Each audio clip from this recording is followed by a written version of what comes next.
This arithmetic series question should remind you that there is a formula for summing up the arithmetic series at the beginning of your exam sheet, and we should know what that is. Also, if we think that the first term is called A, and we're going to keep adding on a particular number, if I want the 25th term, I'm going to have to start with my first number and add on 24 of these additions. Okay. Apparently they're telling us with 25 terms that means that A plus 24D has to equal 44 and a half. I'm just writing out just to get so you understand why it's not 25D, it's 24D, because if you think about it, the first term is A, and then we're going to add a common difference each time. If I get to the 25th number, it means I must add the common difference on 24 times. The formula, which you will find on your exam sheet as the syllabus stands at the moment, is that, and that n stands for the number of terms we want to add up. So if we're adding up the first 30 terms, then I'm going to replace my n with 30. And so I can write this, can't I? 30 divided by 2 times by 2 times the first term, which I haven't worked out yet, plus, 30 take away 1 is 29, isn't it? 29 lots of common difference. And apparently that equals 765. Now I can tidy this up a little bit, can't I? Because 30 divided by 2 is 15, and I can expand brackets. So I think the first thing I should do is expand this bracket. So I'm going to write that as 15. Okay.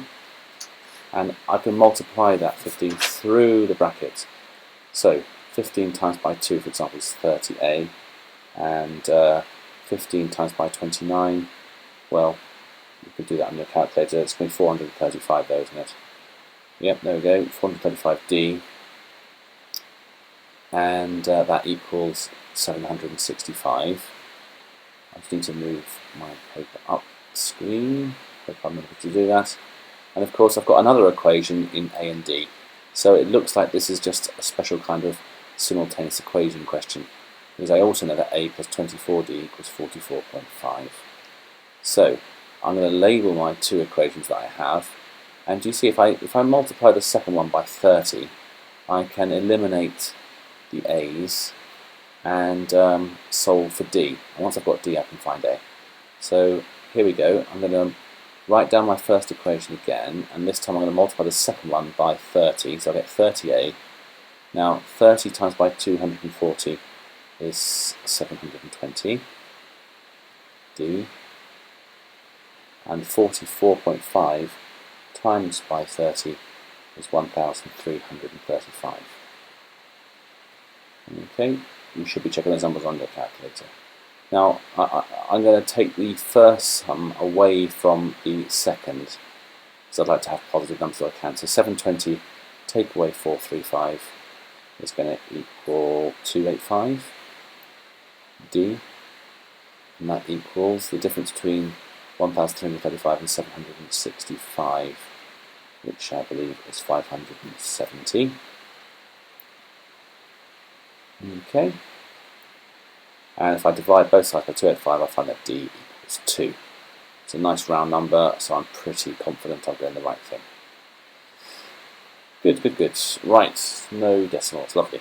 So to find, if I go back to my equation labelled 2, I can see that to find an A plus 24 2's, which are 48, has to equal 44.5, which would suggest that A is equal to negative 3.5, wouldn't it?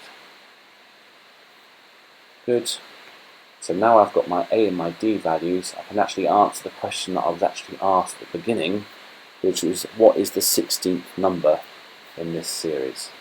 The 16th number is going to be A plus 15 lots of D, and I've got both of those numbers, so that's going to be minus 3.5 plus 2 lots of 15, which is going to be 30, so it looks like the answer is going to be 26.5. So here's the examiner's report. So there's like a few algebra errors went on there, perhaps not knowing the two equations that you're supposed to know. And of course you ought to check that we're correct. 26.5 we are, so we need to make sure we've got the method down there 3 unmarked, so give them at least 3 things to mark.